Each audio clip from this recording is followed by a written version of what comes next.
Muito boa tarde. Vamos dar início ao nosso programa de hoje, o nosso consultório de saúde com o tema febres reumáticas ou então valvulopatias cardíacas. Para falar deste tema hoje, nós temos como convidada no estúdio a doutora Miriam Cassandra, que é cardiologista, que vai nos abordar sobre esses temas bem pertinentes, né, doutora? Doutora, muito boa tarde e seja bem-vindo ao programa. Boa tarde telespectadores. Obrigada, Salma, por me ter convidado a estar aqui convosco. É uma grande oportunidade. Doutora Miriam Cassandra, vamos falar sobre febres reumáticas e valvulopatias reumáticas. O que é febres reumáticas? A febre reumática é uma doença inflamatória e infecciosa que afeta as pessoas geralmente na idade compreendida entre os 5 e 14 anos, mas pode também aparecer em idades mais avançadas. É uma doença que infelizmente na maior parte do mundo está erradicada, mas em África e nos países do terceiro mundo continua a ser uma pandemia e tem ceifado muitas vidas. Doutora, quais são os sintomas de febre reumáticas? Pronto. Antes de falar de sintomas como propriamente, queria dizer que é uma doença que inicialmente podia ser muito facilmente tratada ou prevenida, mas porque o seu início geralmente vem de uma amigdalite, na nossa linguagem comum, uma angina, que é maltratada ou mal diagnosticada. E geralmente as pessoas cá têm o hábito de ainda tratarmos as anginas de uma forma tradicional e acabamos por não fazer o tratamento adequado, que devia ser com antibióticos durante um tempo específico, e como complicação, por vezes, afeta as válvulas cardíacas, afeta o sistema imune das pessoas e como uma resposta inflamatória terminam com a febre reumática. A febre reumática propriamente dita é uma doença que, como o nome diz, inclui a febre. Tem outros sintomas que seriam algumas pigmentações que aparecem a nível da pele. Às vezes as pessoas podem ter também alguns movimentos anormais que podem confundir-se com convulsões. As pessoas também têm inflamações e alterações a nível cardíaco. E aparecem por vezes dor a nível das articulações, que são inflamações nas articulações que geralmente são inflamações que vão passando de uma articulação para outra, ou seja, um dia pode estar numa articulação, no dia seguinte pode passar para outra articulação e geralmente são nas grandes articulações. E para além disso, também apresentar dor a nível dessas articulações. Geralmente essas são as manifestações mais frequentes que se pode ter da doença. Gostaria de convidar os nossos telespectadores que o nosso programa é interativo, que podem entrar em contato através do contato telefónico que está na barra do rodopé e colocar à doutora Miriam Cassandra as suas questões. Doutora Miriam, quais são as causas, ou então, o que pode causar esta doença de febres reumáticas? Pronto, como eu tinha dito, inicialmente uma amigdalite, não é?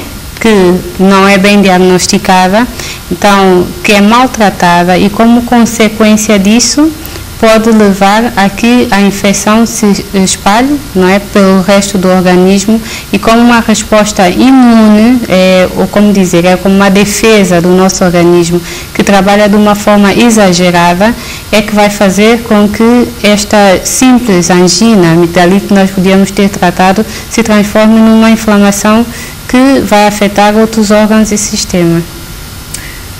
Como é que é feito o diagnóstico dessa doença nos centros de saúde, dos serviços de saúde?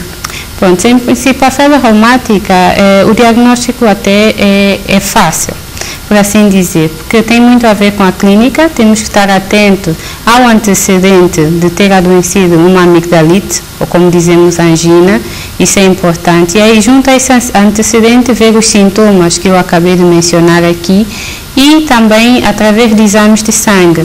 Nós podemos fazer o doseamento de existe uma proteína que se chama TASO, que através desse exame podemos ver se temos uma alteração, temos valores alterados. Junto a esse antecedente podemos chegar à conclusão que estamos perante uma febre reumática. Quais são os sinais que uma pessoa pode recorrer a um centro de saúde ou um médico, um profissional de saúde, que se pode suspeitar que tem uma febre reumática? Pronto, já é assim. Primeiro que tudo, as pessoas têm que ter em conta que ao ter uma amigdalite, imagina, devem sempre, nunca devem tratar-se, automedicar-se, devem dirigir-se a um centro de saúde, devem dirigir-se aos hospitais, que é para ter um diagnóstico acertado da infecção que têm e levar um tratamento adequado. Este é o primeiro. E não tendo feito isso, é como eu disse, se começarem com dores articulares, que geralmente sai de uma articulação para outra, junto a episódios de febre, que não são febres altas, em crianças que começam de repente, depois de ter tido um episódio de amigdalite 2 semanas ou menos tempo que esse, começam com episódios como se fossem convulsões, essas tipo de pessoas devem suspeitar e devem achar que têm que procurar uma ajuda médica para assim se fazer o diagnóstico. Doutora Miriam, nós sabemos que a febre reumática tem causado muitas complicações. E uma das complicações é a valvulopatia reumática. Pode-nos abordar um pouco sobre as complicações que essa doença pode causar? Pronto, já uma vez que uma pessoa adoece uma febre reumática e esta não é bem tratada, pode ter como uma das piores complicações são de facto as alterações cardíacas, entre elas as valvopatias reumáticas que não são mais prontas. Para entender, no coração nós temos umas estruturas que se chamam válvulas, que elas são responsáveis da passagem de sangue de uma das cavidades do coração para a outra e elas têm a função, têm a altura própria que as válvulas devem abrir e fechar-se. Ao adoecer uma febre reumática, posteriormente, estas bactérias ficam na nossa corrente sanguínea, podem alojar-se a nível das válvulas do coração e, com o tempo, provocar uma cicatriz a nível destas válvulas e fazer com que as válvulas não se abram completamente como deviam. A isso nós chamamos uma estenose, ou seja, um aperto que dificulta a passagem de sangue de uma cavidade para outra, ou podemos ter uma regurgitação, que quando há passagem de sangue de uma cavidade para outra, o sangue regressa outra vez para trás. E uma vez acontecendo isto, muitas vezes essas pessoas podem vir a precisar até de cirurgias cardíacas, porque o tratamento só medicamentoso não é suficiente. E com o passar do tempo, essas pessoas terminam com insuficiência cardíaca, que são aquelas pessoas que começam com sinais de cansaço, se são crianças já não conseguem brincar, dificulta-lhes caminhar, muita falta de ar, as pernas inchadas, e são pessoas que cada vez vão tendo menos energia para fazer as coisas, acabam sendo internadas por causa disso, passam muito tempo no hospital, e essas são as complicações. E infelizmente, muitas vezes chegamos a perder as pessoas e isso leva mesmo à morte. Então é uma doença grave e que infelizmente aqui em São Tomé começa a ser cada vez mais frequente. Nós já vimos, doutora, que uma simples angina pode levar a uma grande complicação. Já agora, em relação ao tratamento para a febre reumática, quais são os tratamentos que é feito aqui em São Tomé? Pronto, o tratamento da febre reumática baseia-se mais em prevenção, ou seja, uma prevenção primária e prevenção secundária, sendo que a prevenção primária seria o tratamento destas amigdalites, que se faz com a penicilina, que se faz com a penicilina e benzatínica, que profilaticamente se dá aos doentes mensalmente, mas isso é algo que leva a um acompanhamento profissional, seja por parte de médicos, enfermeiros, porque é uma medicação que tem que ter mesmo um acompanhamento. Essa seria a prevenção primária, o tratamento das amigdalites. E muitas vezes uma amigdalite pode ser até tratada só por um antibiótico oral, o importante é cumprir a dose e o tempo do tratamento. E uma vez já instalada a febre reumática, como prevenção de uma cardite ou uma valvopatia reumática, deve-se fazer a prevenção secundária. E a prevenção secundária é feita com penicilina benzatínica e que é tomada cada 28 dias o doente deve fazer essa medicação. Isto varia um pouco do grau da valvulopatia que já tenha, porque pode ser uma pessoa que tenha uma febre reumática sem afecção ou sem cardite, sem afecção do coração, pode fazer esta medicação durante 5 anos.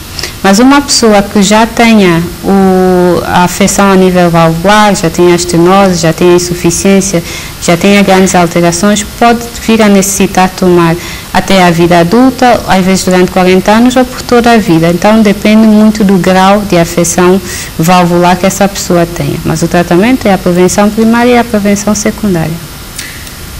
Quais são as medidas preventivas que a população santomense deve acatar em relação a febres reumáticas? Pronto, primeiro que tudo nós temos que abandonar alguns dos hábitos que nós temos, como a cura da forma tradicional das anginas, né, das amigdalites que nós temos, porque as pessoas fazem isso pensando de facto que estão a fazer bem.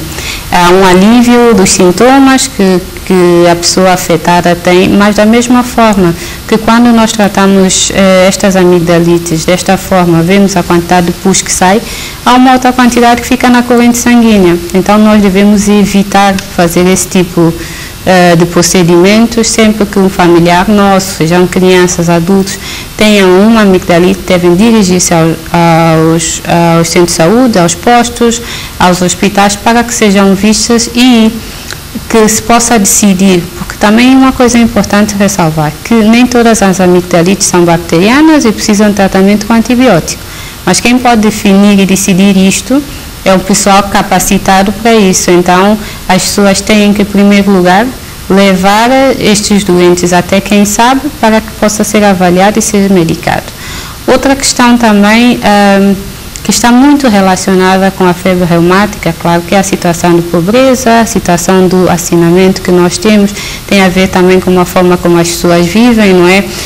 Eu falo da situação de pobreza porque pessoas que tenham problemas com nutrição, crianças que tenham problemas com alimentação, têm uma imunidade mais baixa e claro que se tiverem uma infecção por uma bactéria, vai lhes causar maior consequência que uma pessoa que tem uma imunidade intacta.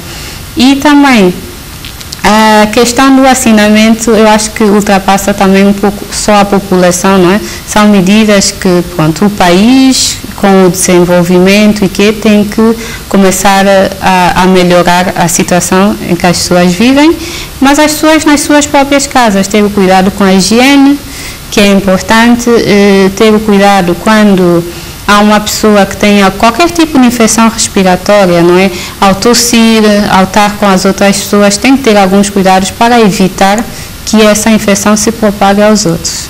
Um pouco isso. Obrigada, doutora. Vamos para um breve intervalo. Não saiam daí. Até já.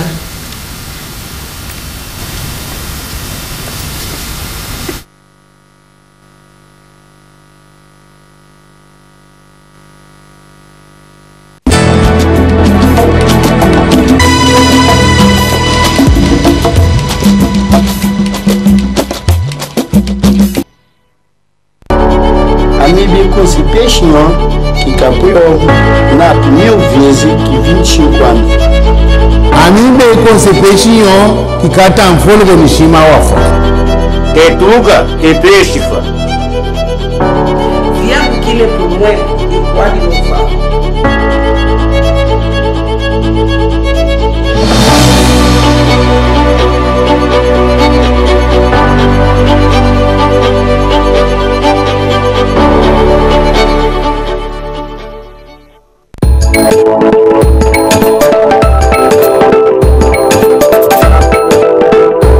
A higiene pessoal e ambiental é uma das formas de prevenir a celulite e outras doenças de pele. Por isso, cuide da sua higiene pessoal, tome banho e ponha roupa limpa todos os dias, lave as mãos, os braços e os pés com água limpa e sabão sempre que estiverem sujos. Evite sempre o contacto direto com águas paradas. São Tomé e Príncipe limpo, mais saúde, mais riqueza.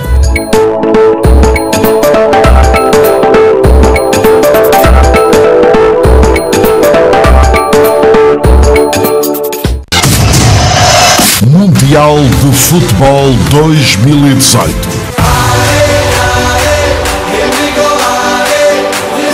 Toda a emoção, vibração e paixão na TVS, com a transmissão dos jogos do maior acontecimento futebolístico mundial. Aproveite este momento para publicitar a sua empresa ou os seus serviços.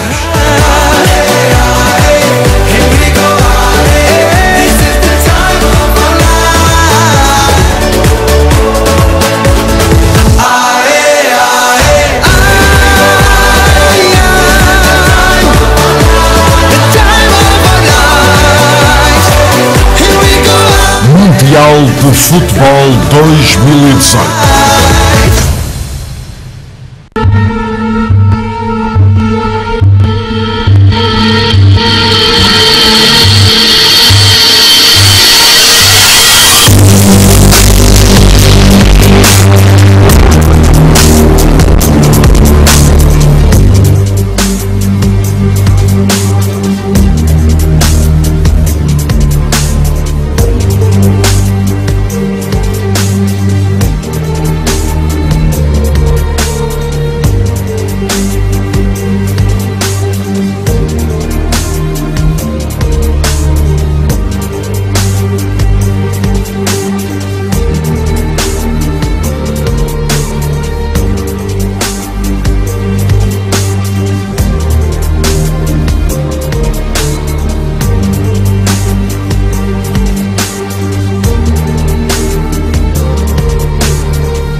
Estamos de volta para o nosso consultório de saúde.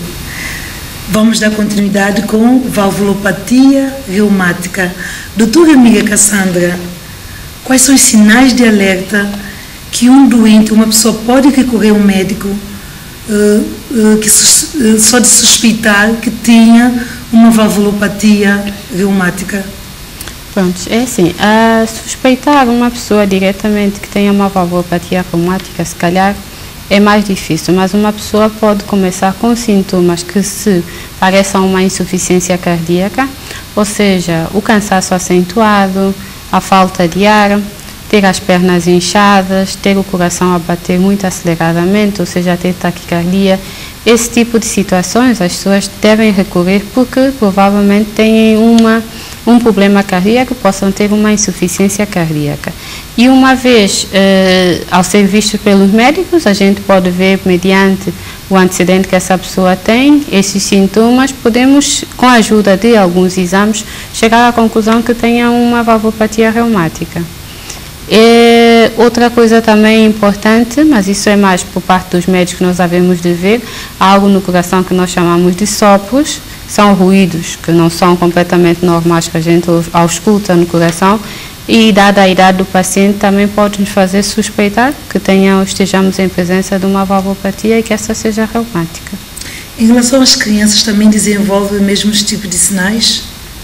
Sim, as crianças, pronto, geralmente, como eu disse, é difícil ver uma criança com uma valvulopatia reumática ou febre reumática antes dos 5 anos, devido a questões da nossa própria imunidade, que é diferente quando somos mais novos, a capacidade de reação do nosso sistema imunitário. Então, mas geralmente as crianças a partir dos 5 anos, 5, 14 anos, têm a mesma sintomatologia que um adulto. Pode-se notar na criança que perde a vontade de brincar, são aquelas crianças que correm, agora já não consegue correr como corria antigamente, está mais cansado, mais sonolento, pode começar a ficar com as pernas inchadas, está mais edemaciado. São um tipo de coisas que as crianças podem queixar, que sentem o coração também a bater assim muito mais rapidamente. Então são tipo de situações que os pais devem estar alerta para procurar um centro de saúde, um médico, um profissional. Em relação à valvulopatia reumática, como é confirmado esses casos nos centros de saúde? Pronto, aqui no centro de saúde, basicamente, pode ser suspeitado, geralmente essas crianças depois, suspeitado, como eu disse, pela presença de um sopro que o médico pode auscultar. Essas crianças geralmente são encaminhadas ali para o hospital, não é? Ali na cardiologia, na unidade onde nós fazemos exames que são a ecografia cardíaca, que é um exame que permite ver o coração e permite-nos avaliar as válvulas, ver a nível das cavidades cardíacas como é que estão. E existem padrões próprios que nós estamos habituados e já sabemos, e a partir desses padrões nós podemos chegar à conclusão que a pessoa tenha, de facto, uma valvulopatia que seja de etiologia reumática. Um outro exame também muito importante que indiretamente nos pode dar ideia de estarmos em presença de uma cardite reumática é o ECG, um eletrocardiograma, porque com os sintomas que a pessoa tem, com o tasso, que é o exame que eu já falei, aumentado, e ter um ECG com algumas alterações típicas, eles podem fazer suspeitar e o ecocardiograma confirmar que estamos perante uma valvulopatia reumática. Quais são as complicações de uma valvulopatia reumática? Prontos. Complicações de uma valvulopatia reumática, assim, podem ser muitas. Como disse, a insuficiência cardíaca é uma das coisas que nos chama logo a atenção, mas, entretanto, com o passar do tempo, uma pessoa seja com um aperto na válvula ou uma regurgitação, as cavidades cardíacas vão dilatando, vão aumentando o tamanho e a pessoa tem o que nós dizemos cardiomegalia, que na linguagem comum as pessoas dizem que o coração está maior do que a caixa, é um coração muito grande. Com este coração grande, as pessoas não conseguem respirar adequadamente como deviam. Para além disto, há retenção de líquidos a nível do nosso corpo, né? As pernas começam a ficar inchadas, temos edemas, a nível renal também nos pode afetar e com o tempo também aparecem arritmias. O coração, em vez de trabalhar da forma que devia trabalhar, começa a trabalhar muitas vezes de uma forma muito mais acelerada, mas inadequada, e principalmente uma das arritmias mais comuns, nós chamamos de fibrilação auricular. E com o tempo, esta fibrilação auricular pode fazer com que nas cavidades cardíacas apareçam coágulos de sangue, a que nós chamamos trombos, e esses trombos, se soltarem, podem terminar nas artérias da cabeça, provocar um AVC, provocar uma trombose, podem também os trombos terminarem numa artéria do pulmão muito importante, que provocar uma morte súbita. Então, essas são das complicações assim mais urgentes que me vêm à cabeça e mais que são mesmo complicadas e podem pôr em risco a vida dos pacientes. Quais são os tratamentos que são feitos ou que são fornecidos a esses doentes em São Tomé? Pronto, em São Tomé, uma vez estando instaurada a cardite reumática, as valvulopatias, nós pouco podemos fazer.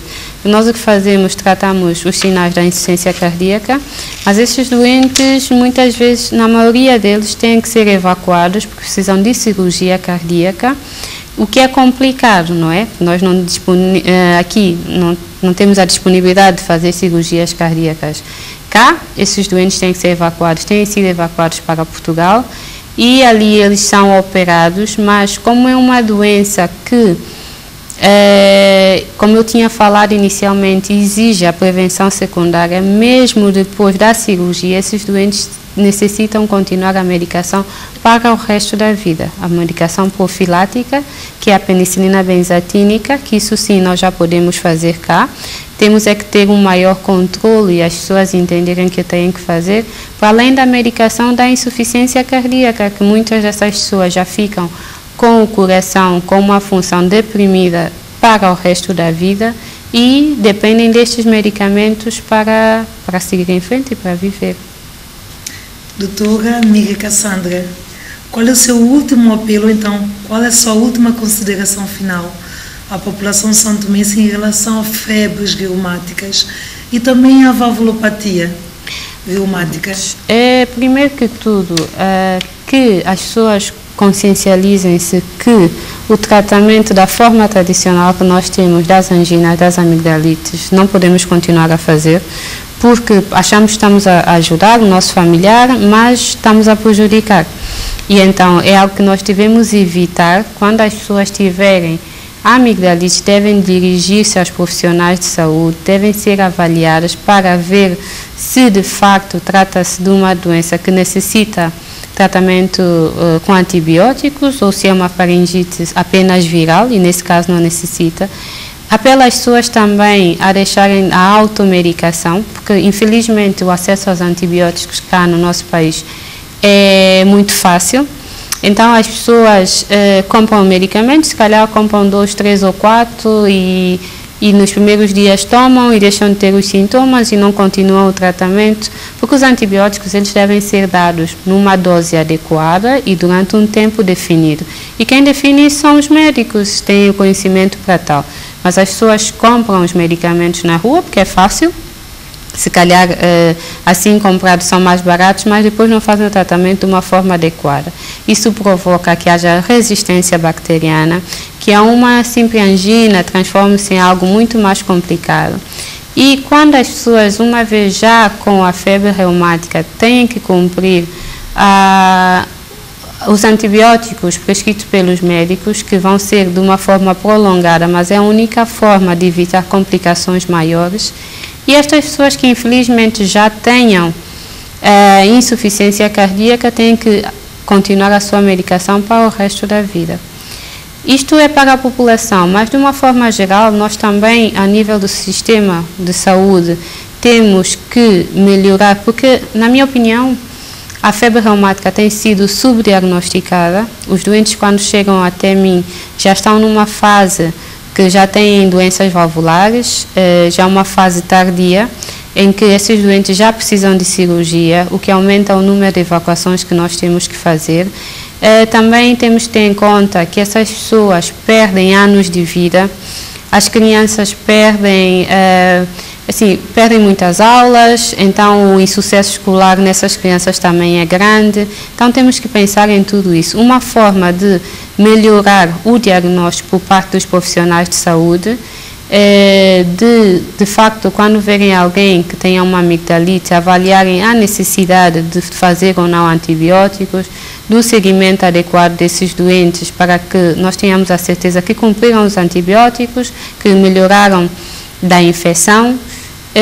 Também, dentro da possibilidade, no futuro, fazer pesquisas ativas de crianças que tenham sopros a nível de escolas, para que nós possamos diagnosticar precocemente essa doença, para que nós possamos tratar e possamos eliminar, porque é possível eliminar a febre reumática, e é uma doença que tem, mesmo aqui, em 2 anos de trabalho, já assisti a várias mortes devido a esta doença, e então, pronto, é ter atenção, levar aos médicos para que essas pessoas sejam assistidas, cumprir a terapêutica adequada, e desta forma nós estaremos a caminhar no bom sentido da erradicação.